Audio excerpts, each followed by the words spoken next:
here with Marty Music, and this is a session, a video. I've been so excited. Really for the last few years, I've been thinking about this particular collaboration. And I'm so excited to introduce you guys the main guitar teacher that I've had in my life, the guitar mentor that taught me, all this amazing foundation that I've continued to work on for my whole musical journey and also be able to pass on to you guys. So without further ado, this is my guitar teacher, you guys, Chris Sherland. Give it up. Yo, everybody. I can't say, hey, what's up? Right? No, That's off. sorry. Yeah, that's one of the things I did not get from you. Right. It's so cool to have you on. So real quick, just more background, of course. Chris Sherland here is his name, and we're going to have links also below for, Chris's stuff. I know you're getting into guitar online stuff, and Chris Sherland here is my guitar teacher from college. So there was a college called the College of Santa Fe, and I went there to study like video and film because they had a program there. And I was just like kind of a hack acoustic guitar player, but I just could not stop playing guitar, and it took over my life right at the same time that I was hanging out with music majors a lot. And at the music school where Chris, you taught at, there was this thing there called the Music Forum, which was every Thursday night. All the music students had to go, almost like a open mic night for music students. Is that? Yeah, I remember that. Yeah, that was very, very cool. And I think, the music program there was just really, really small. And it was, we had inserted it into the liberal arts curriculum. And so we were trying to do that Thursday night thing to build some interest. And it obviously worked. Yeah. Right. It basically was promoting the music program. The first time I ever saw you was all the music teachers played kind of like a funky jazz fusion tune or a couple of jams. And it was just like, I'm 19 years old and I'm like, wow, I'm like off at college on my own, just engulfed with music. And so basically from there, I kept hearing about this guy, Chris Sherland, who was this awesome guitar teacher, and a couple of people I were talking to, students were talking about how much they're learning from this guy, and he's so awesome. And I thought to myself, okay, I got to take some lessons with this guy. And so then I started thinking about becoming a music minor just so I could like take lessons from you and learn about music just to get better at music. So you were my intro into any kind of music education really in my life. I took a few guitar lessons in high school just to learn the basic chords, but really the first time I went into a real music lesson environment was actually with you. And man, then things really started to explode. But real quick, I just want to hear your experience, teaching guitar, because you actually ended up, after you taught at the college that I went to, you actually never stopped playing guitar, but career-wise, you actually went more into a technology background. Yeah, so, the short story, the short version is I played guitar when I was a teenager. And the minute I started like playing with bands and stuff, I was like, oh, this has got to be it. This is what I'm going to do. And then pretty soon I found myself in, with musicians that were way better than me. And I was, I had some basic capability and a decent amount of passion that got me through, but I was lacking some stuff. So I put myself into music school in Los Angeles. And when I got done with that, I realized that I was like on the bottom of a very long ladder. To be a session musician in LA or whatever, it was going to be a nightmare. So I moved to New Mexico sort of on a whim. And what I didn't realize was that when I drove across the border, I was pretty much one of the best guitar players in the state without knowing it. And it wasn't like, oh, I'm, fantastic, but they're just not, an enormous amount of fantastic musicians in New Mexico as compared to Los Angeles. So right. I got I went up a long way on that ladder just by driving across the state line. So when I got to this College of Santa Fe, I figured the best thing for me to do was to impart that information, and to share it. So I ended up trying to stitch together a career in music, which was like I was working at a music store, was teaching at the college, was in doing every single gig I could, had private lessons, and it was great. But after about 8 or 9 years of that, I realized that I had turned the thing that I loved into my job, and it was starting to like freak me out a little bit. So I transitioned over to technology and specifically software development. And that was a great ride because I got to get health insurance for my family and do all of that stuff. And now it feels like the tides have turned again for me, and I'm really, really missing.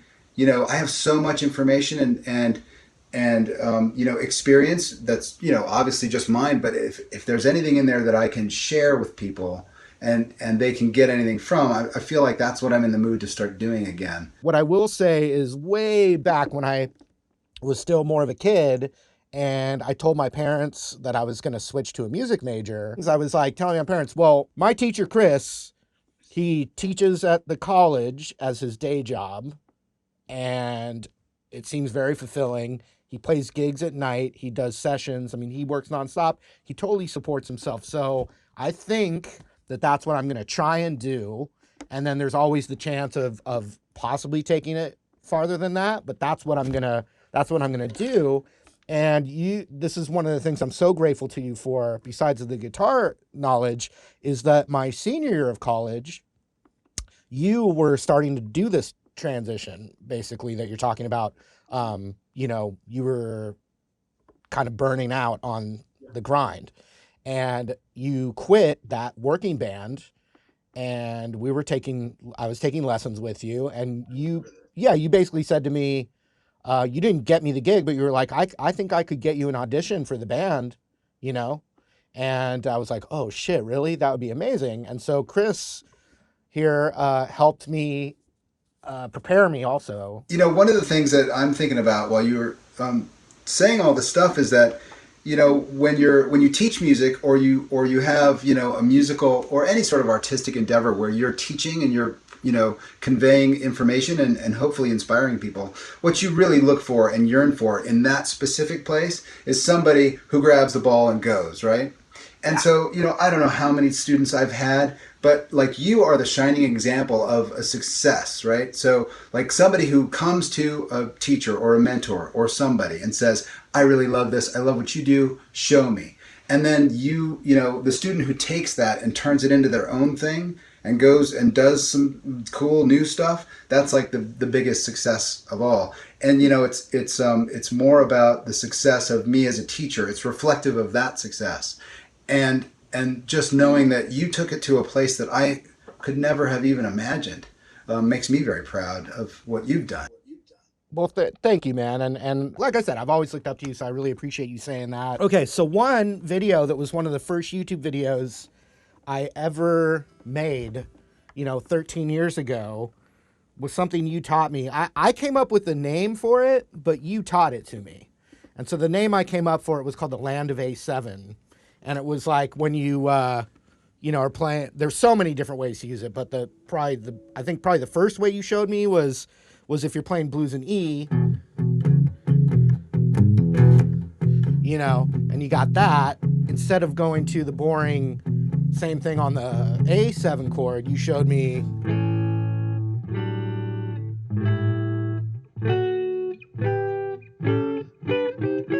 in any combination. And I just have milked that to its dying day, and then also taught it. I always had so much success showing that to like someone that was messing around with blues in private lessons before video, right? And so by the time I knew I had this opportunity to make a video lesson for another website, I was like, that's the first thing I'm going to teach, because I had so much success with it just as a guitar teacher. Can you play that and just like that sounds familiar, right? Yeah, the interesting thing about that is that thing. Yeah. That kind of stuff. Yeah. Yeah. So when I was starting to listen to jazz, that sort of figure is used in two songs that are really, really famous. One is All Blues by Miles Davis. Yeah.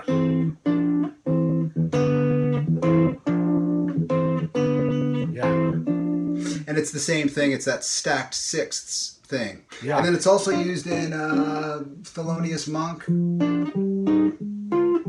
Do you know this song? Yeah. Yeah, so when I started to learn those songs, I unlocked the idea that it's just looking at any key like a scale or whatever in a linear fashion on two strings separated by sixths, right? Yeah. So the thing that I love about it is that the interval is wide, so it sounds interesting. It's not a close voice interval like, Right. which is great. It has its place, right? But that's just got so much more beef to it. You know what I mean? Yeah. And so it's just a way of looking at a scale or a chord or a key that has wide voicings, and then it's got this sort of linear.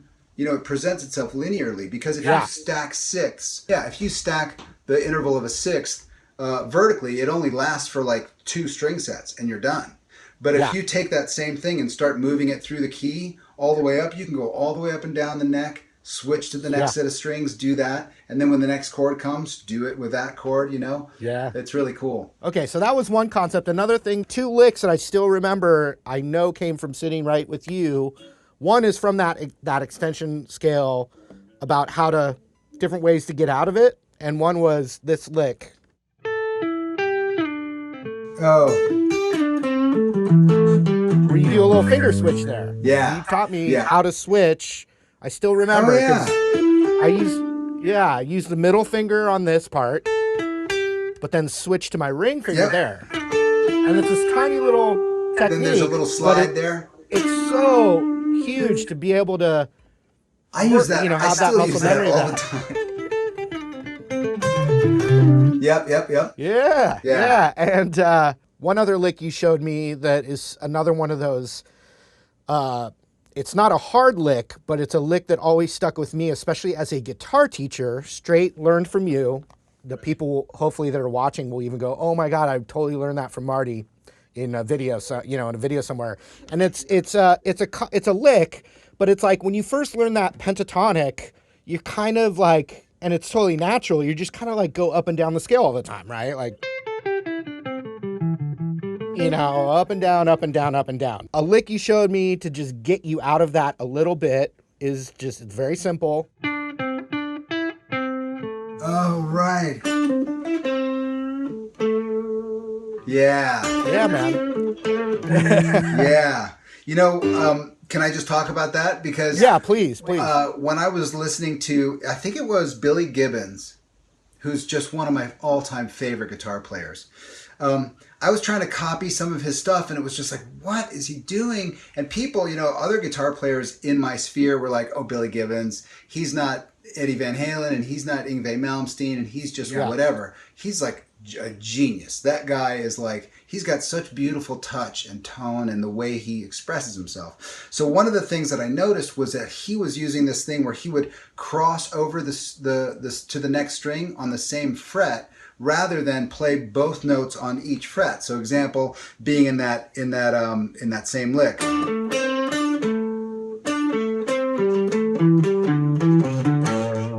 So I just started using this sort of waterfall thing where you skip a note in the scale. So instead of going, you just go right to the next string.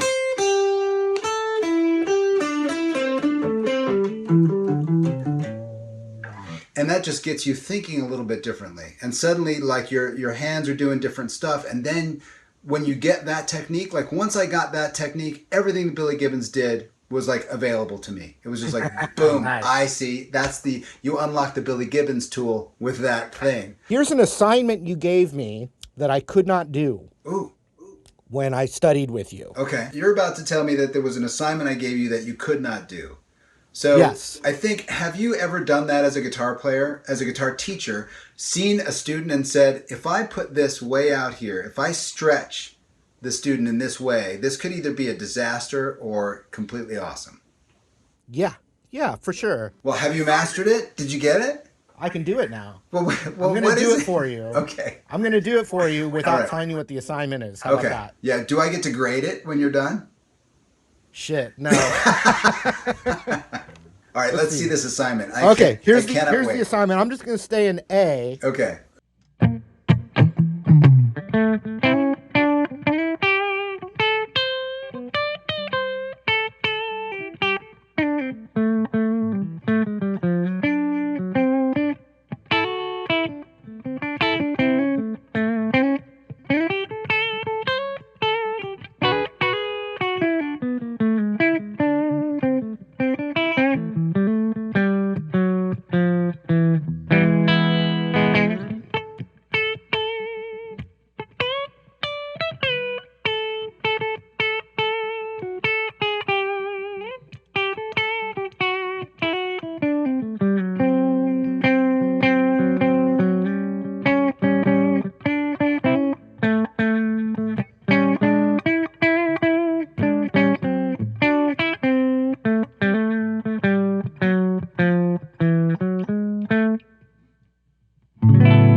passed the test.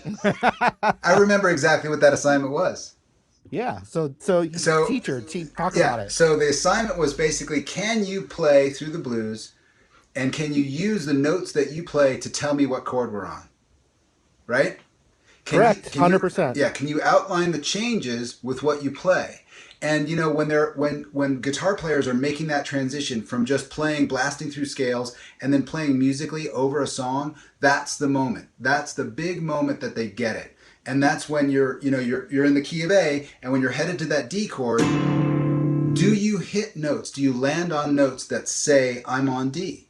And this is how all the jazz musicians do it. And you know, the thing about jazz musicians is they're so out there. Like when they go to the D, they're thinking about, C sharp Tritone diminished and who knows substitution. what Yeah. all. But but I remember giving you that assignment and knowing it was going to be tough because, but also realizing that though that's a breakthrough moment. That's a real Yeah. breakthrough moment for playing lead guitar. Is if you can then tell your audience where you're going, you are winning. You're absolutely Yeah. winning. It's a great skill. You did great. That's beautiful. I mean, you can hear every chord go by. I passed the assignment, Chris. Yes. 25 years later, I got to Yes. come back and show you. Finally, Yeah. 25 years, I come back to take the test, the black It belt only test. it only took you 25 years. Yeah. And Oh that's man. and that's a absolute win. You get an A plus on this, Marty. Okay. Gold star. This is going to affect your grade in a major way. Awesome. Yeah, because I know at the College of Santa Fe they were really concerned about the grades over there, weren't they? Once again, it's Chris Sherlin. We got links below. See what he's up to, and then also let us know in the comments below things that you're working on. Chris is just absolutely an amazing guitar teacher in so many levels, but he has a very deep knowledge of like music theory, and also how to teach. You are a very, very good teacher. So let us know in the comments, and if there's some like special things that Chris and I can whip up for you guys, we'll do it. Yeah, that'd be great. That would be great. Really cool, man. I'm so excited to to be collaborating with you. It is a full circle thing, but I'm just excited. Yeah, this has been great. Thanks so much. Yeah, looking forward to all the rest of it. Let's keep going. All right.